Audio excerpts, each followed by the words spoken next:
But what will be on your test was that it was on this date in 1077 AD, January 25th, that the Emperor Henry IV of the Holy Roman Empire submitted to Pope Gregory VIII after standing 3 days outside in the snow.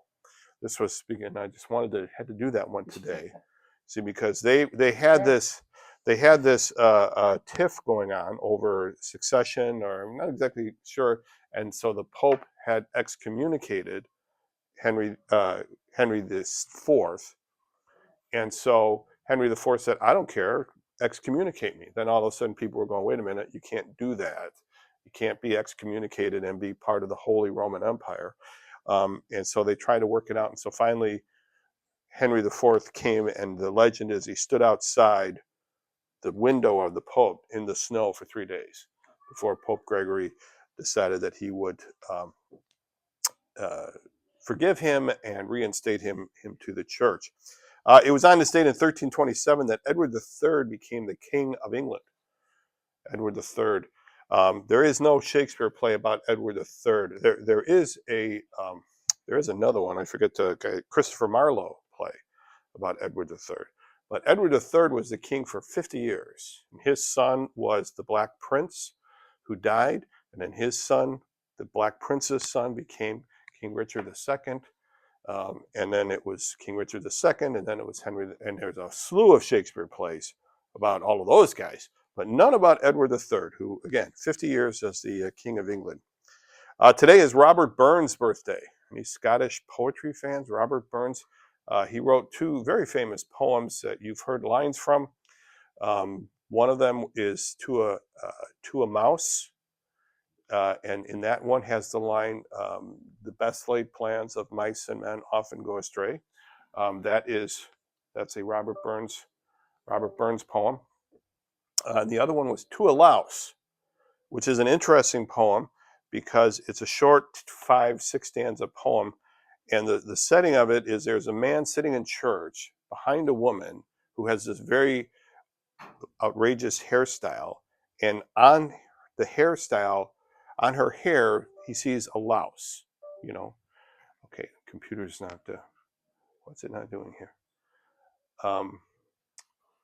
Which is where we get the line, "Oh, would some power the gift he give us to see ourselves as others see us." That's from that Robert Burns poem. A Scottish poet, born on this date in 1759. On this date in 1777, American colonists drag a cannon up the Kingsbridge Road in the Bronx, New York. Okay, and then the road it's called the Kingsbridge Road, and then the name of the road is later changed to Gun Hill Road, which then serves as the name for the pop group in the 1970s called Gun Hill Road, one-hit wonder. Back when my hair was short, I was, okay, well, it means a lot to me. I'm sorry. Okay, no, but that happened in 1777. In 1819, the University of Virginia was chartered with Thomas Jefferson as one of its founders. And it's interesting because Thomas Jefferson, of all the things he did, on his tombstone, he has 3 things written. So on his tombstone, one of them is that he was the founder or the author of the Declaration of Independence. He wrote the Virginia Statute for Religious Freedom, and he was the father of the University of Virginia. So one of the 3 things that Thomas Jefferson wanted remembered on his tombstone happened on this date in 1819. In 1858, maybe you guys used this, Mendelssohn's Wedding March was first played. Anybody use Mendelssohn's Wedding? Dun, dun, dun, dun, dun, dun, dun. 1858 for the daughter of Queen Victoria getting married on this date. First Winter Olympics started on this date in 1924. And it was on this date, 1947. Guess who died on this date in 1947? He was 49 years old, living in Florida. Al Capone. Al Capone. Wow. Al Capone died on this date in 1947. Yeah. And finally, it was on this date in 1959 that Pope John the 23rd proclaimed the Second Vatican Council, or as we like to call it, Vatican II. So, yeah, I am going to be gone for the next 2 weeks. But for those of you who thought, aha, vacation, no, we will still be here. Dave Morrow will be taking over, fixing all of the mistakes I've made. So, you know, he's got a lot to do. Yeah. So he's got a lot of work to do, kind of thing, over the next 2 weeks. Do you want to talk about anything about what you want to do, or just want to surprise him? Surprise him. All right. So again, he could just spend all the time correcting all the stuff that I did wrong. All right. Take him 2 weeks. Well, Is he going to do this day in history? I sure hope so. I mean, that's just because I know how disappointed you would be if that didn't happen. So, all right. So today we are talking about Exodus. I hope you all are trying to keeping up. Exodus is, to me, was kind of hard to get through. I mean, the first 15 chapters are great, you know.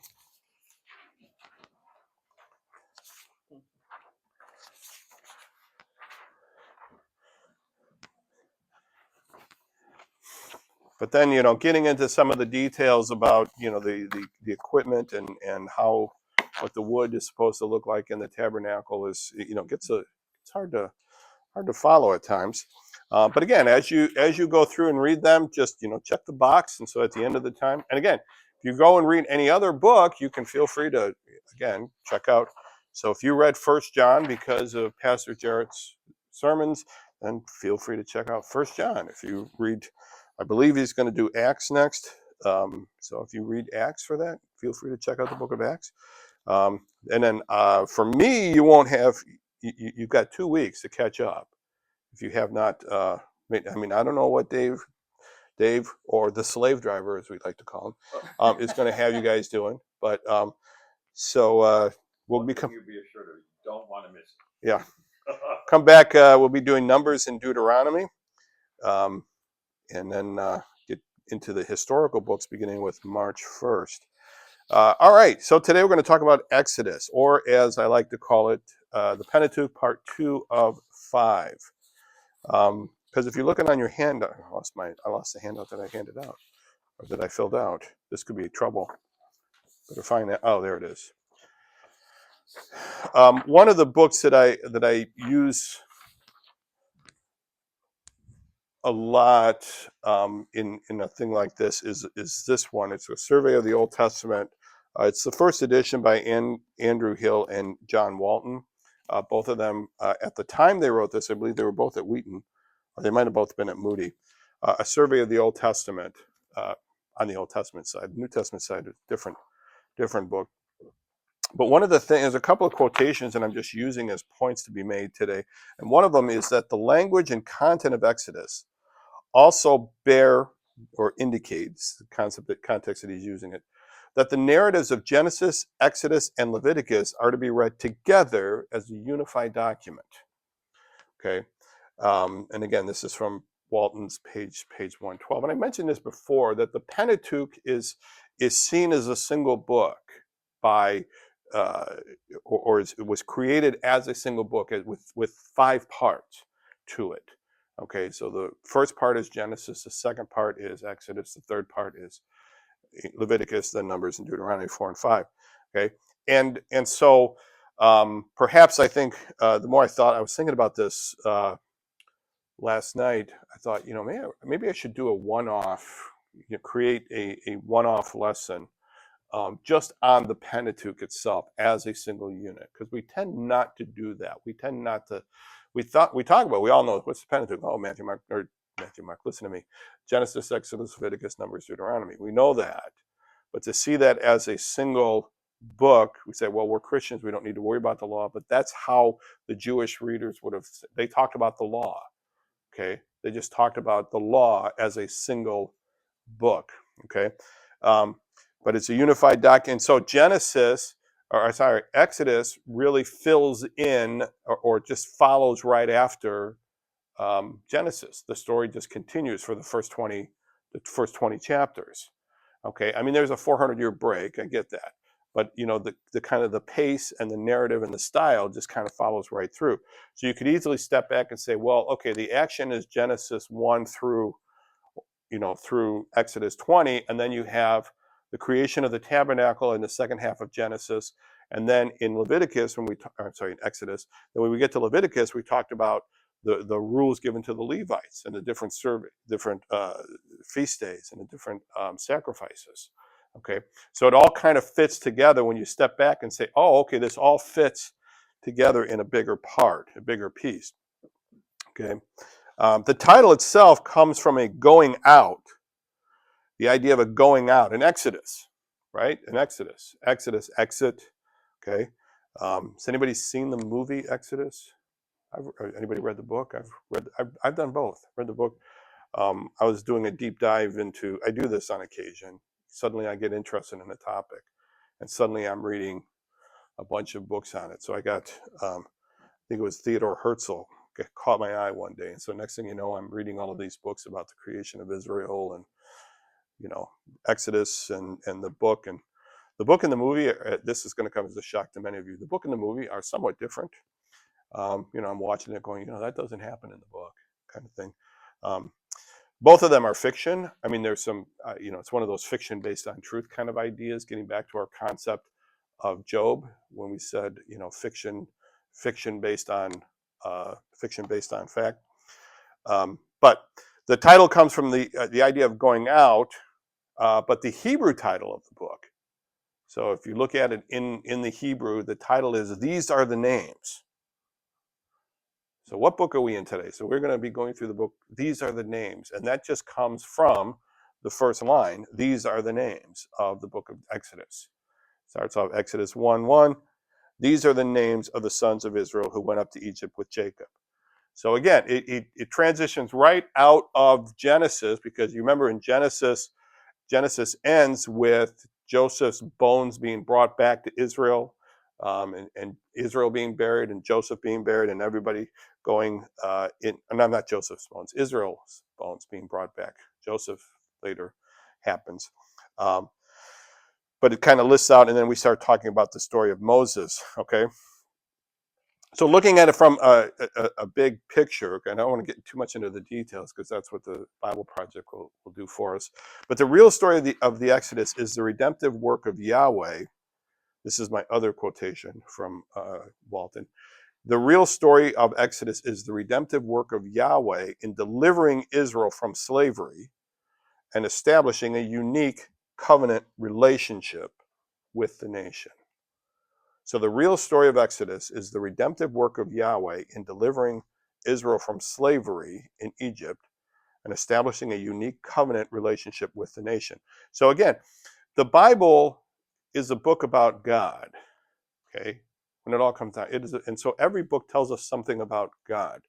I got an Instagram notice or something like that, filter, I don't know, maybe it was an email, I forget what. Somebody's showing us this new book that is out, and it's kind of a question and answer book, and it's written by somebody who went to the same school Debbie went to. Okay, don't hold that against him or her for that matter. Oh, you're back. But they were giving examples of this particular book. The book is called Faith Explained, or Explaining Faith, or something like that. And they were talking about, how do we read the Old Testament? And this particular author said in this book that the Bible is a book about Jesus, and we read Jesus literally back into everything in the Old Testament. I'm like, no. So don't do that. Okay, that's your lesson for the day. Don't do that. The Bible is a book about God. It illustrates something to us about God.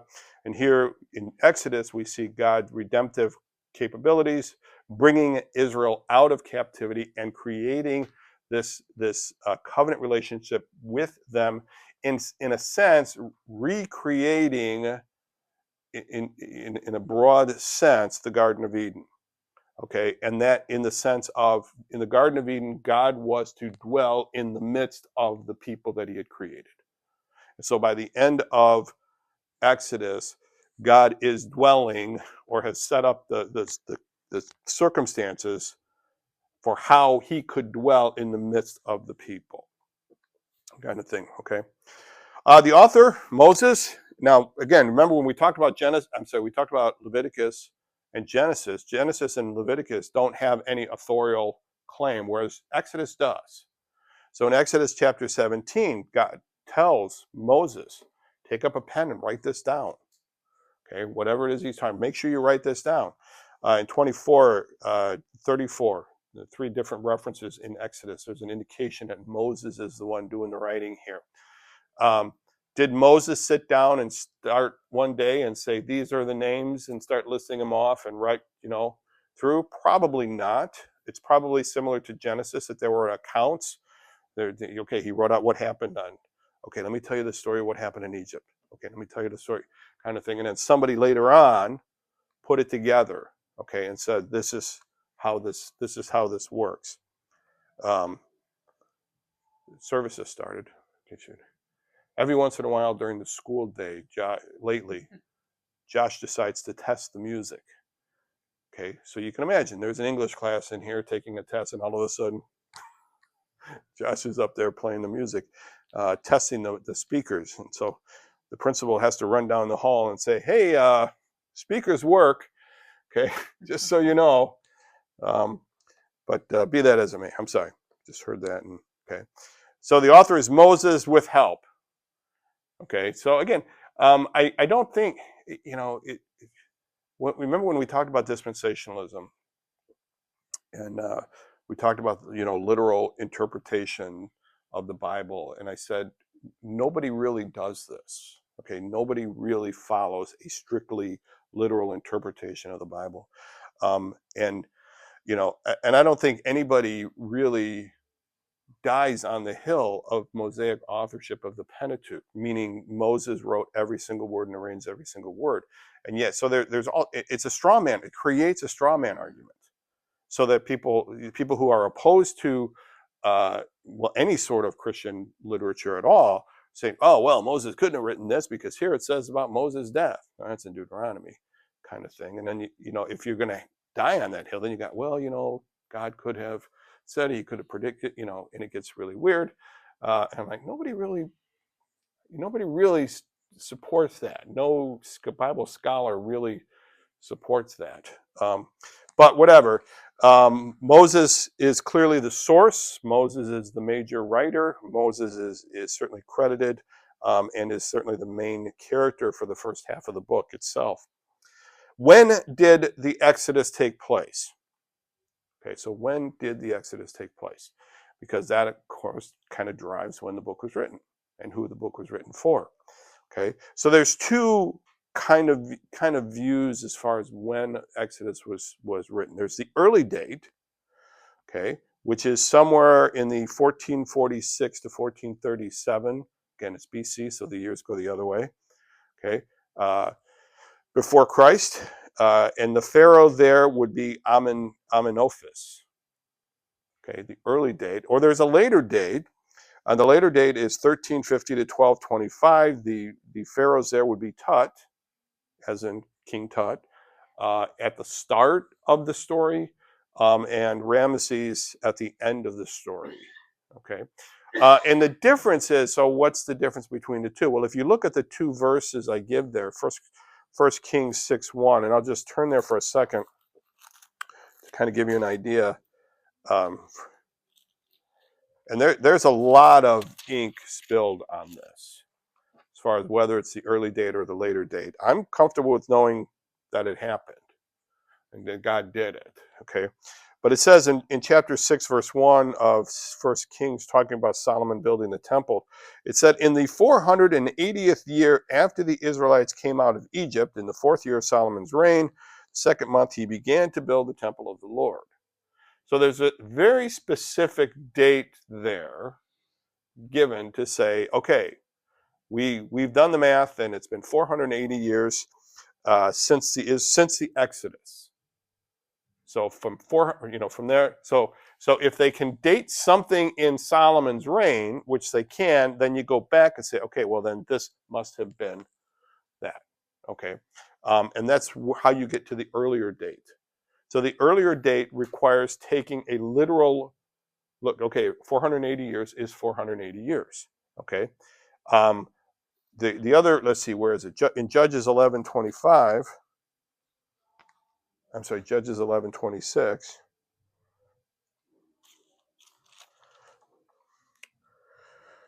It says, let's see, for 300 years, Israel occupied Heshbon, Eror, the surrounding settlements, and all the towns along the Arnon.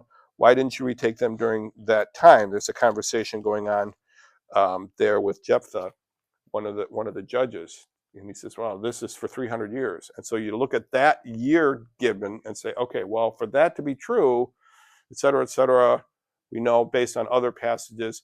And again, if you take it very literally, the 300 years, you come up with the earlier date. Others look at the 480 years and say, well, the 480 years, that's, that could just be 20 generations.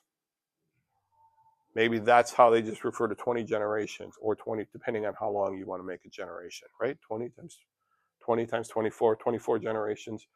But if you say a generation is 20, 30 years, could be just 20 generations, okay?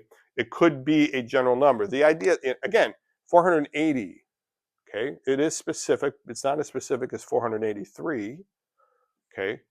But then again, it's not as general as 1,000 years, okay? So again, the bottom line is we don't actually know. It's somewhere in between. So it's somewhere in between 1446 and 1225. Okay, so it's somewhere between that early date and that late date. How is that for precision? Okay, so and then after it was written, it would have been, the book itself would have been put together. And I'm sorry I didn't have this in here. So it would have been written for, if you go with the earlier date, it would have been written for the Kingdom era Jews.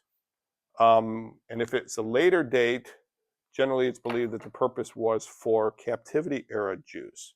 It's a story. Now, I kind of go with the later date, meaning that this all was put together for the captivity era Jews. Because one of the things, if you look at the very big picture of the Old Testament and the Jewish relationship with God, you see that once they get through the captivity is kind of like the refiner's fire sort of thing in the big picture. So that prior to the captivity, you have a huge problem with idolatry and chasing foreign gods.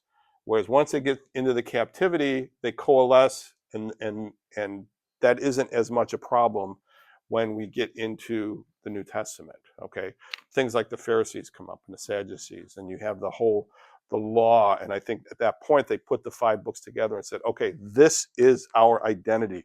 They kind of figured out who they were, the nation, rather than splitting back and forth and chase. Now, in Exodus, there's some really fun things that the people say, and it's when they come out of Egypt, how quickly the people in Egypt, or the people that are being taken out, the Israelites, couldn't remember the word, the Israelites coming out, how quickly they turn, how quickly they say, oh man, things were so good in Egypt. I mean, at one point, they're literally saying, this is the Stand translation, we had it so good in Egypt, and now we're out here dying in the wilderness, kind of thing. Like, like seriously, guys, I mean, these are the same guys that saw the 10 plagues, that saw the death angel, or experienced that, saw the Red Sea split, saw the death of the Egyptian army, are literally standing there going, things were really good. And they were living in slavery. Yeah, and they were slaves, right? And things were so good back then, kind of thing. But be that as it may, what is so the date? What is the message? There's 3 things that the book covers. One of them, it shows the judgment of Egypt. Okay, we get Egypt is judged.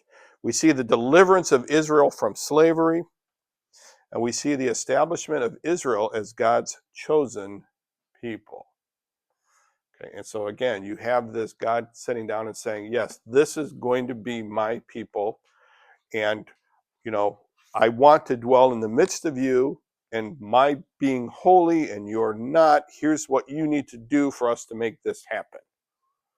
Okay, so that is the sum of the law. Why are they so particular? Because God is telling them, this is what you need to do. Now we get sometimes, and again, it's easy to get lost in the detail in Exodus, and Numbers and Deuteronomy are kind of the same. But I mean, if you think about it, this is God revealing himself. He's telling you exactly what you need to do. I mean, one of the jokes, stories in any relationship is how many times have you seen a TV show where there's a relationship breakdown and we just need to talk. You just need to tell me what you want. Okay, tell me what you want. What do you want me to do? Kind of thing. Okay, so nobody can look at God and his relationship to the Jewish people and say, God never told us what he wanted. Okay. Oh, yes, he did. It was right there. You're going to do this. You're going to do that. This is going to look like this. It's going to be made out of that. You're going to do this often, and he's going to wear that, and that person's going to wear this. And this is how it's going to do this. And then you do all of this, and I will dwell in the midst of you, kind of thing. So God was very explicit, very revealing of himself to the people of Israel as far as what they wanted to do. All right. So rather than get lost in the detail, I'm going to let the Bible Project do this for me.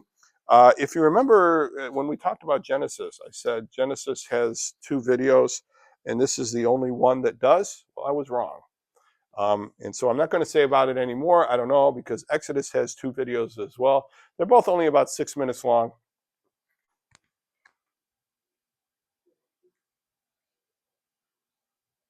The book of Exodus. All right. Let's see if I had anything I wanted to. Yeah. So as you look down here, within, almost immediately, I think it's like within 3 days, they're complaining about it. And I suppose if you don't have food, it's after 3 days. It's kind of trying to. Are we there yet? Yeah. Yeah. It's kind of. Let's see here. Lord said, consecration, crossing the sea.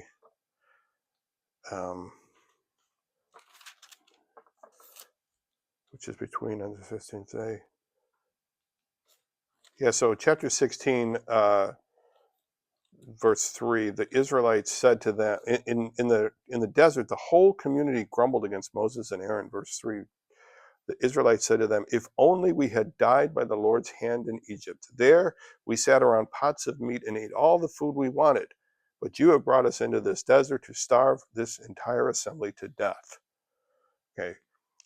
And then that's where the manna starts in, and kind of all of that. And what's interesting is so the Lord brings all of this stuff to Moses, has all the rules, and so the manna is going to appear kind of like white on the ground, sort of, and you're going to go out and you're going to gather it up, and you're going to gather each day. You're going to gather up enough for that day, and on the 6th day, you're going to gather up enough for 2 days, and it's going to last. It's going to be great. And it says, that talking about how this worked, and that kind of that people who went out and got a lot used a lot, and people who took a little used a little, and it was enough. Whatever amount you took was enough. And they said there were some people. So let's see. This is the bread, but at some point, he said, don't take more. Don't take a second thing out, but some people did. And it says in the text, and I got the verse, however, some of them paid no attention to Moses. So some of them said, yeah, okay, Moses, I get it. But, and again, these are people who have seen the Red Sea. They saw the plagues. They saw what happened. They saw the miracles that occurred. And yet they're still, in a very short period of time, this happens. And in fact, and kind of going back, they're taking this out of captivity, and it isn't until they go back into captivity, some, I don't know, 700 years later, 740, but yeah, about 700 years later, that they finally get it together and go, okay, this is what it all means, kind of thing. So they make it a couple of things that aren't kind of pointed out here. This is, Pharaoh's daughter, and Miriam is there. This is one of the interesting little stories. So, they kind of says, like, Moses' mom just throws him into the water. And but Miriam was sent there to watch, to keep an eye on him. Okay. So we don't really know what they were expecting to happen, whether Miriam was just supposed to make sure that he didn't float away, and she did a really bad job of that. But as soon as Pharaoh's daughter finds the baby, Miriam, his sister, is right there going, "Hey, you want me to find a Hebrew woman to raise this?" And the mom, "Oh yeah, that'd be a great idea." Okay, and so Moses is raised, nursed at least by his mother, kind of thing. But Moses always knew he was Hebrew.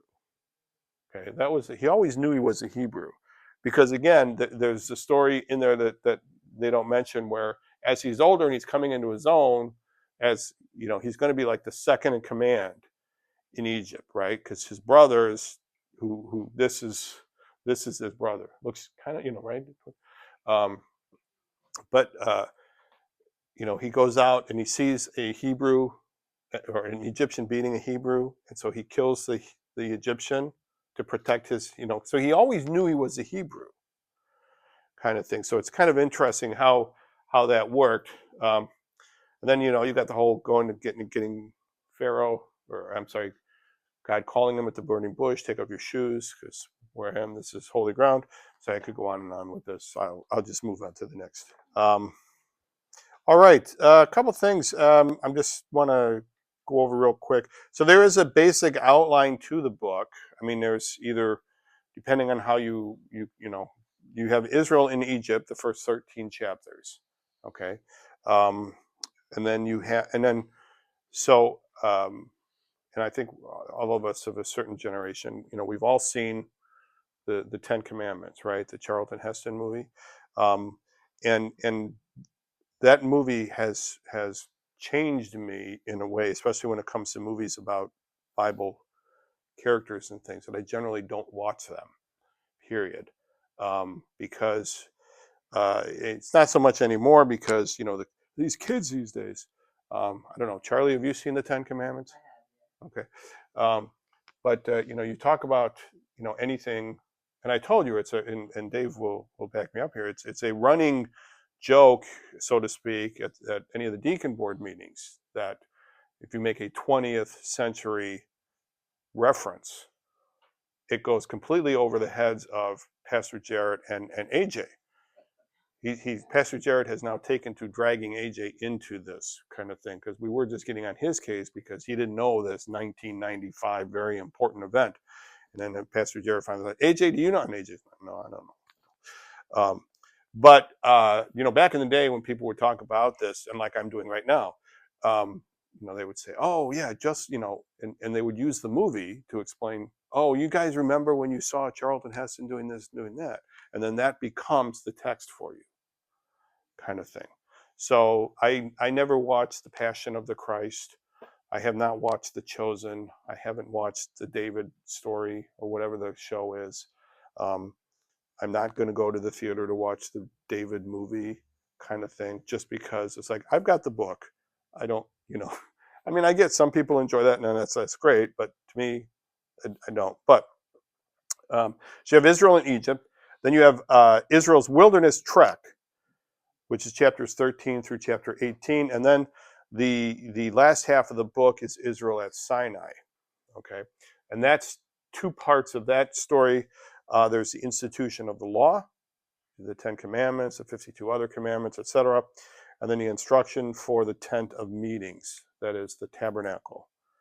Okay. Now, I don't know, has anybody, Debbie and I went to Israel a few years ago, and we went to a place where they had a model tabernacle that was supposedly written recreation. Yeah, I mean, a recreation, and it was, you know, full size based on the instructions and stuff given. Has anybody ever seen one of those before? It's like, it's not as big as you think it is.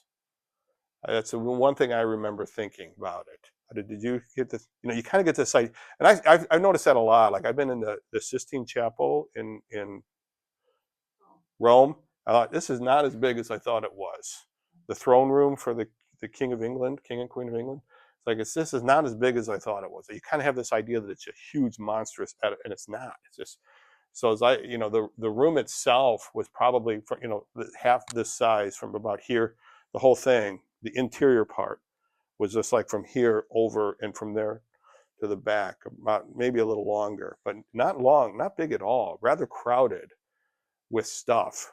So that you're not going to get a lot of people in there at one time. And the Holy of Holy place is pretty much dominated by the ark. That you have basically just enough room for a person to get in there and do their business and then get out again. I mean, that only had to happen once a year, so you didn't need a lot of space in there, but not as big, but they had, places on the outside. Um, and then the temple just kind of recreates it only in solid form. Um, but chapters 28 to 23, just make a point, chapters 20 to 23 are widely believed to follow the form of a treaty, sort of an arrangement between a more powerful and a less powerful uh, arrangement, where God is explaining to them, and that's it. It's a treaty, right? Here's what I'm going to do. Here's what you're going to do. Okay, and one of I think the Dorsey in the literary history kind of looks at the whole thing as all of the Pentateuch as being a treaty itself. But talking about the 10 plagues itself, and again, I just want to hit some of the highlights of it. Okay, they're probably not identified with any particular Egyptian god, because there were dozens and dozens and dozens of Hebrew gods, and so you could hardly do something without it hitting one of them. Okay, the point was to just show God had control over everything. Okay, so I mean, you're getting lost in the weeds if you start talking about, okay, well, the locust. This was identifying the locust god, and then talking about the locust god and whatever the locust god was for Egypt, and how this kind of kind of that's, what, it just, God had control over everything, sort of stuff. And they're often dismissed, I mean, especially in terms of people looking at it and saying, oh, this could not have happened, as natural occurrences. Okay, so like I remember reading once where somebody had argued that there was, I forget what the mineral was, some mineral found upriver of the Nile. Okay, and again, upriver for the Nile is south. Okay, so when we look at the map, the Nile goes from, you have that idea that if a river flows down, right? A river flows downhill. So when you look at a map, it should go this way. Whereas maps of Israel or maps of Egypt, and it's all arbitrary, because why do we even put the map the way we do? It's why isn't the South Pole at the top, and whatever. I digress. I'll get back to the point here. But the Egypt, the Nile River, which looks kind of like like this. This is Egypt here. The Nile River flows that way, kind of thing. And so upriver of so if this is where all of the action was taking place, upriver would be down here. Okay, isn't English great? I mean, but somebody said that there was they discovered some mineral upriver of the Nile that had no doubt broken into the water and would have caused the water to turn red. And then they would have thought this is their naturalistic explanation of it. Three issues about that. If you go through the details, first of all, you have to consider the immediate aspect of the plagues. That the plagues are represented as having taken place, bing, bing, bing, bing, right on top of each other. Whereas if they were natural occurrences, it more likely would have happened over a very much more extended period of time. Meaning, one year there was a plague of locusts, one year there was a plague of frogs, one year there was a plague, whatever. Whereas these are kind of just one on top of the other. It's like the frogs are still rotting when the next one takes place. Consider the ability of the Egyptians to replicate them, at least the first two. If they were natural, the text says that the Egyptian gods or magicians were able to replicate them. And then the other one is, consider the protection of Goshen. Goshen is where the Israelites were living, and up until the Passover, that it was not affected. So it's like, if it was a natural thing plague of locusts wouldn't have split and avoided Goshen if it was a natural thing. They would have just gone through and destroyed whatever. So those are three, thoughts as far as when people say, "Oh no, these were just aren't they just natural occurrences? Couldn't they have been, just a coincidence that all of these things happened at that time?" And I suppose at some extreme end you could say, well, yeah, I suppose there's a possibility, but not very likely. Consider another question that comes up a lot when you're talking about Exodus again is the hardening of Pharaoh's heart, and and he talks about it in the video here, but a couple of verses there in Exodus 3:19 through 20. If you compare that to what Paul says happens in Romans chapter 1, where he gave over to reprobate minds.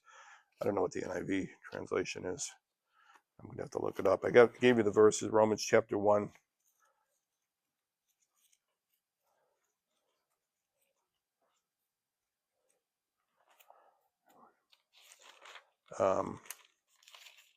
Romans chapter 1, beginning with verse 14, 16. Okay, these verses aren't working right. 14.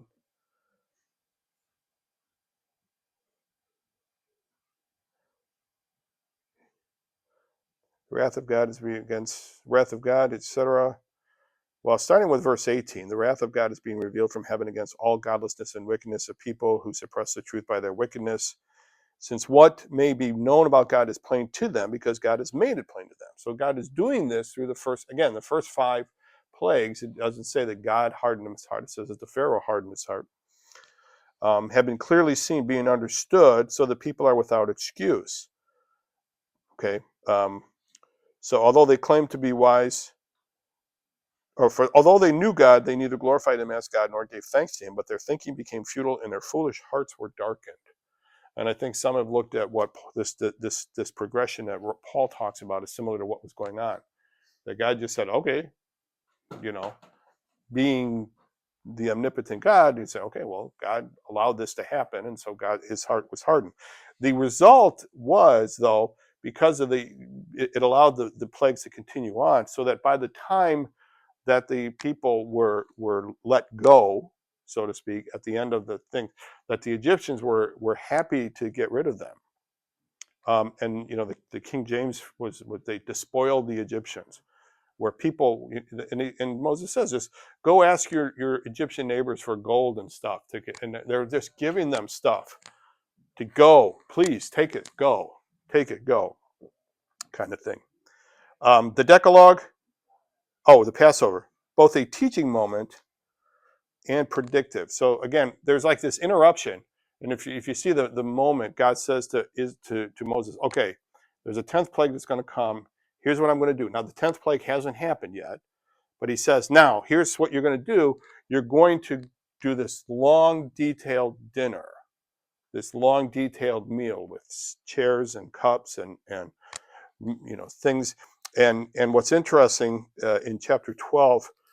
Exodus chapter 12, 24 through 27, God is giving these instructions. Why are we going through this?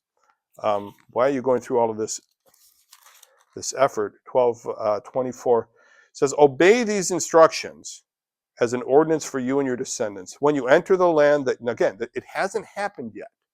Okay, so the actual death angel has not gone over yet, but God is telling them after this is what's going to happen, because things are going to start moving real fast.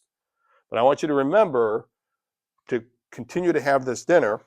So, and it says, when you enter the land that your children will give you as he promised, observe this ceremony. And when your children ask you, what does this ceremony mean to you, then tell them. Okay, so the whole point of doing this was kind of an intergenerational transfer of knowledge, which is interesting because there's another time in Joshua where Joshua, he gets 12 stones out of the river after they cross the Jordan River. He makes a pile of them, and they're like, why are we piling rocks on the side? And he says, so because you're going to walk by and your kids are going to say, what's that pile of rocks? And that's your opportunity to tell them what happened here. So it's kind of an interesting kind of a way that God is saying, here's how you pass this along. It isn't a situation where you sit the child down and say, okay, kid, I'm going to explain to you. Now there is that. Don't get me wrong. I'm not saying don't do that. But he's saying set up these visual things, and so that when your kids see them, they were going to be, why, that is an odd place for a pile of rocks. Okay, so that verse about the one with the pile of rocks is on the wall of my office up there. So when they see the pile of rocks, and when the children ask, tell them. And I have a pile of rocks there too, kind of thing. Do you know Amazon sells rocks? Did you know that? You can buy a dozen rocks from Amazon. But be that as it may. But it's both a teaching moment and predictive. So in Exodus 12:46, as they're describing the lamb that you're supposed to, or the animals that you're supposed to sacrifice, one of the things, it has to be perfect without a bone broken. And that was one of the things that the New Testament writers have looked back on. How do we know Jesus is the perfect Passover lamb? And why is it important that the New Testament writer says not a bone was broken, or they didn't break his legs because he was already dead? Okay, because the perfect lamb wouldn't have broken bones. So it was a predictive element as well. The Decalogue, the Ten Commandments. I just get on real quick. I just want to finally close that Exodus ends with the presence of God in the midst of the people, and he talks about, they talk about how it's recreating Eden. Okay, and so Genesis, God creates Eden, it's perfect. People screw it up, and so everything between Genesis now and Exodus 20 is leading to this recreation of Eden. Okay, where God dwells in the midst of his people. And in order for God to dwell in the midst of his people, here's what his people need to do. Okay, and that's what all of these details are for. Now, we look at them today and go, oh man, I can't believe it. It's got to be acacia wood. It's got to be this. It's got to be this. And we get lost, kind of get buried in it, kind of thing. It's like, this is God revealing what it means to be living in the midst of a sinful people. Okay, and so to a certain extent, we can look at that today and say, okay, what does God expect of me, living either two ways, living in the midst of a sinful people? Okay, again, America. Okay, I won't go there, but or God living within me, a sinful person. Okay, is another thing to consider. All right. Any questions? Next week we're gonna skip over. Well, not next week. Next week, woohoo! You guys are in for a treat. I checked the weather. It's 71 degrees in Manila. Just letting you know that today. That's a lot of. I'm gonna miss all this. I missed one. Often dismissed as natural occurrences. What comes after that? Consider the immediate aspect. I'm sorry. A perfect storm. A perfect storm. Yeah, the idea of a perfect storm. It's just a perfect storm of events. And then I haven't read it yet, but where in Exodus does it say that it did not affect Goshen? It's through there a couple of times. I don't have an exact reference. I think that starts a few places in 5 and 4. There is one great, one of the great messages I remember hearing from my youth, talking about the different plagues, was by a guy named Phil Schuler, and his I'm looking for the text here. It comes out of Exodus chapter 6, where there's a plague of frogs, and the frogs come up on the land, and Pharaoh summoned Moses, and 8:8 says, "Pray to the Lord to take the frogs away from me and my people, and I will let your people go." And Moses says in verse 9, Moses said to the Pharaoh, "I leave to you the honor of setting the time for me to pray for you and your officials and your people, that you and your houses may be rid of the frogs, except for those that remain in the Nile," because of course that's normal to have frogs in the Nile. "Tomorrow," Pharaoh says. Tomorrow. And so this great sermon was called "One More Night with the Frogs," kind of thing. So if you think about it, so it's, when do you want me to pray to get rid of the frogs? Tomorrow. One more night with the frogs. And the whole gist of that, now again, it's probably spiritualizing the text. It's been a while since I've heard the message, but He's talking about our desire to, our desire to fix ourselves tomorrow. Okay, you need to deal with that sin. When are you going to deal with it? I'm going to deal with it tomorrow. Our tendency to put off things. So if you think about it, when, and you can imagine husbands going home to your wife and saying, listen, I arranged to get rid, you have a rodent infestation in your house. And the person who's going to take care of the rodent infestation tells you that I can come today or I can come tomorrow to get rid of this rodent infestation in your house. And so you go home to your spouse and you say, look, sweetheart, darling, love of my life, I took care of that rodent infestation, and your spouse says, well, is he coming today? She's looking out the door waiting for the truck to pull up. And you say, oh, he could have come today, but I told him to wait till tomorrow. Okay, now how happy is your home going to be that night? But that's what Pharaoh does. Tomorrow, one more night with the frogs. So don't spend one more night with the frogs with things today. Any other questions? All right, thank you very much. I'll see you guys in 3 weeks. We'll be back here on February 15th, a red letter day in history. Just want you to know that. You don't want to miss it. Miss everything else, but you don't want to miss what happened on February 15th. Right there? That's right. See? Hope it doesn't get too warm. I'm okay with too warm. Yes.